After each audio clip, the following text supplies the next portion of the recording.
Reyase tarudilunat ne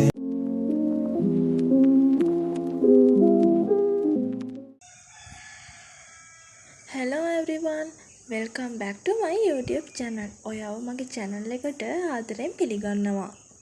ගොඩක් දවසකට පස්සේ තමයි මම ඔයාලත් එක්ක අද වීඩියෝ එකක් share කරගන්න. ඉතින් මම හිතුවා ඔයාලත් එක්ක අද day vlog එකක් share කරගන්න ඕනි කියලා. ඉතින් දිගට වීඩියෝ එකත් එකතු වෙලා ඉන්න. මොකද වීඩියෝ එකේ අන්තිමට තමයි හොඳම ටික තියෙන්නේ.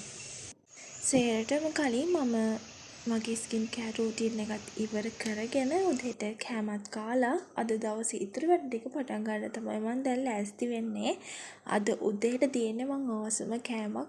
ඒ තමයි ඉන්දියාප්ප එක්ක පොල් සම්බෝල. එහෙනම් අපි මේක ඉක්මනට කාලා ඉතුරු වැඩ ටික පටන් ගමු. මම අද ඔයාලට මේ විදිහට වීඩියෝ එකක් අරන් ආවේ සති දෙකකින් විතර. එතකොට මම ඔයාලත් එක්ක ඩේ ව්ලොග් එකක් ෂෙයා කරගන්නේ මං හිතන්නේ මාස 2කින් 3කින් විතර. ඉතින් මට මේ දවස් ටිකේ ඔයාලත් එක්ක වීඩියෝ එකක් ෂෙයා කරගන්න බැරි වුණේ මම රෙකෝඩින්ස් ගොඩ ගාගෙන පුදුම පිස්සුවක් නැටුවා. ඉතින් ඒ ඉඳ තමයි මට වීඩියෝ එකක් කරගන්න හම්බුනේ නැත්තේ. මේ දවස් ටිකේම මම උදේ ඉඳන් රෑ වෙනකම් කරන්නේ රෙකෝඩින් බලන එක. මොකද ඕක මට අර ගොඩ ගහලා තියෙනකොට මටත් හිතට මේ කරදරයක්නේ. ඒ හින්දා අප්‍රේල් මාසෙ ඉවර වෙන්න මේ පටන් ගන්න කලින් මම මේ රෙකෝඩින් ටික බලලා ඉවර කරන් තමයි ඔය මේ පණ දාගෙන වැඩ කරන්නේ. මම දැන් ඔයාලට මේ පෙන්නන්නේ ඊයේ මම බලපු රෙකෝඩින් එකේ කරේ ලංකාවේ සිතුවම් කලාව. ඉතින් අපිට සර් ඒකට හරියන්න මේ ඔය එක විහාරවල චිත්‍ර එහෙම අපිට PDF එකක් දුන්නා. ඒක print out අරගෙන අපේ note එක ලස්සනට හදාගන්න ඕන. ඉතින් අපිට සර් කියලා තියෙන්නේ අපේ පොත් පහේ පන්තියේ ළමයිගේ වගේ ලස්සනට තියෙන්න ඕනි කියලා. ඒ වුණාට මට එහෙම දකින්න හරි ආසයි යන්නේ. එහෙම මේ අර ලස්සනට පොත තියෙනකොට note එක එහෙම අර පාඩම් කරන්නත් හිතෙනවා. ඊට පස්සේ ඊයේ නෝට් එකේ මට තව චූට්ටක් ලියන්න තිබ්බා. ඒ ටිකත් ලියලා ඉවර කරලා ඊයේ රෙකෝඩින් එකේම තව ටිකක් ඉතුරු වෙලා තිබ්බා. ඒක කරේ සාහිත්‍ය කොටස. ඉතින් මම ඊයේ ටික බැලුවේ නෑ. අද උදේම පටන් ගත්තා සාහිත්‍ය කොටස ටියුට් එක සම්පූර්ණ කරගන්න. මම මෙතන වීඩියෝස් ගොඩාක් ගත්තේ නැහැ. එතකොට ඔයාලට බලන් ඉන්නත් එපා වෙනවනේ. අන්තිමට මම මේ විදිහට ඒ නෝට් එකත් සම්පූර්ණ කරලා ඉවර කරා. අද vlog එකේ හොඳම හරිය පටන් ගන්න දැන් තමයි.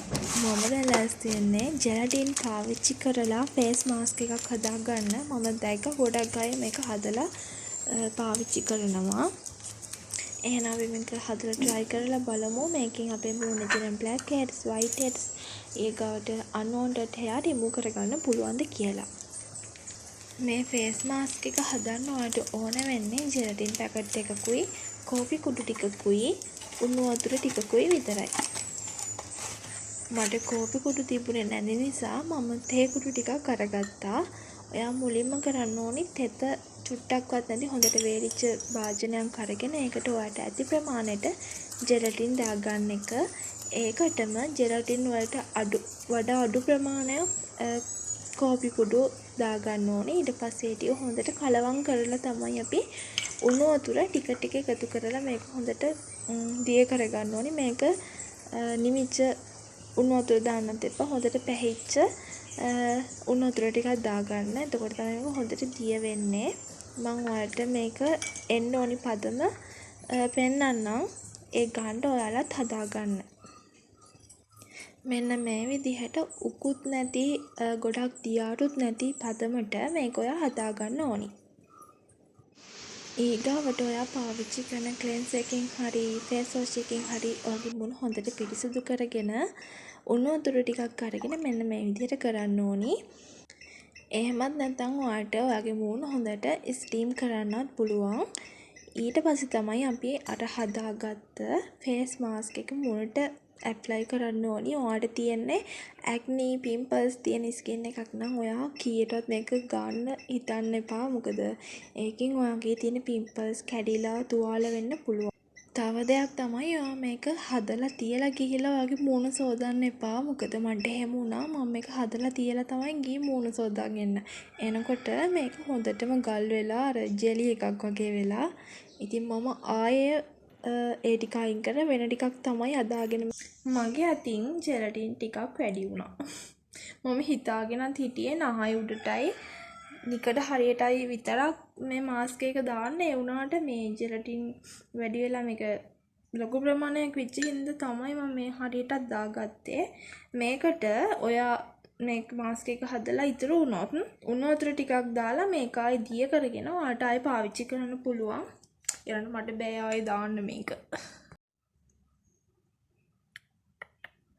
දැන් මේ හරිය ටික වේලිලා තියෙන්නේ.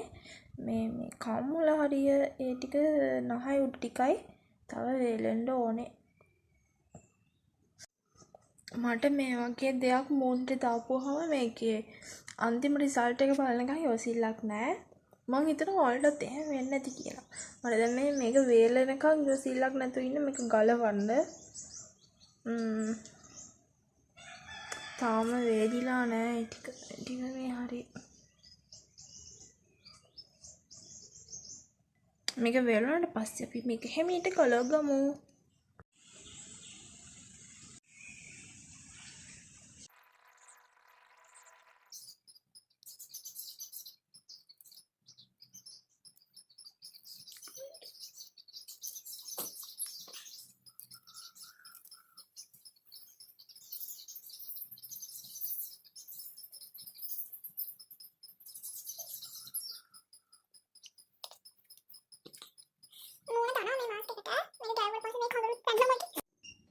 මූණෙන් අයින් කරනකම් ඉවසිල්ලක් නැතුව හිටපු මාස්ක් එක මං අන්තිමට අඬ තමයි මූණෙන් රිමූව් කරගත්තේ. මූණ ටිකක් දන්න වගේ ගත්ත නිසා මම අයිස් කියුබ් එකක් ඒ විදිහට මූණේ ඇප්ලයි කරගත්තා.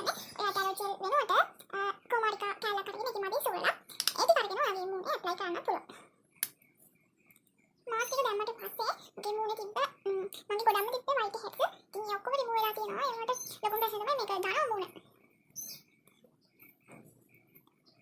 ඔයා මේ මාස්ක් එක මූණට දානවා නම් මාස 2කට සැරයක්වත් දාන්න. මොකද මේ වගේ දේවල් අර මූණට අපේ රිදෙනවනේ. ඉතින් ඒක හොඳ නැති වෙන්න පුළුවන්. අපේ ස්කින් එක ඇදෙන්න, රැලි වැටෙන්න වගේ දේවල් වෙන්න පුළුවන්. ඒ හින්දා හැමදාම මේ දේවල් කරන්න යන්නත් එපා. මේ තියෙන්නේ අඬ මේක රිමූව් කරාට අන්තිම රිසල්ට් එක මගේ මූණේ තිබුණ බ්ලැක් හෙඩ්ස්, වයිට් හෙඩ්ස් ඒ වගේම මූණේ තිබ්බ රෝමත් මේ මාස්ක් එකට ගැලවිලා ඇවිල්ලා තියෙනවා. හැබැයි මේක හොඳයි මූණේ තියෙන කුණු දුවිලි ඔක්කොම තියෙන ජරාව ටික ගැලවිලා අයින් වෙනවානේ. මම දැක්කා වයිල්ඩ් කුක්බුක් දාලා තිබ්බ වීඩියෝ එකක් ස්පයිසි මසාලා වෝටර්මෙලන් නම හරියට මතක නැහැ. ඉතින් ඕක දැක්ක වෙලේ ඉඳන් මට හදන්නමයි හිතුනේ. ඉතින් ගෙදර කොමඩු ගෙඩියකුත් තිබ්බ නිසා මම මේක try කරා මේක හදන්න. ඉතින් ලේසි කොමඩු ටික කෑලි කෑලි කපලා ඒක අච්චාරුවක් විදිහට හදන්න තමයි තියෙන්නේ. මේක හැබැයි රසයි අර එහෙම කියන්න තේරෙන රසක් නෙමෙයි තියෙන්නේ. ඒ වුණාට කොහොමයි රසයි.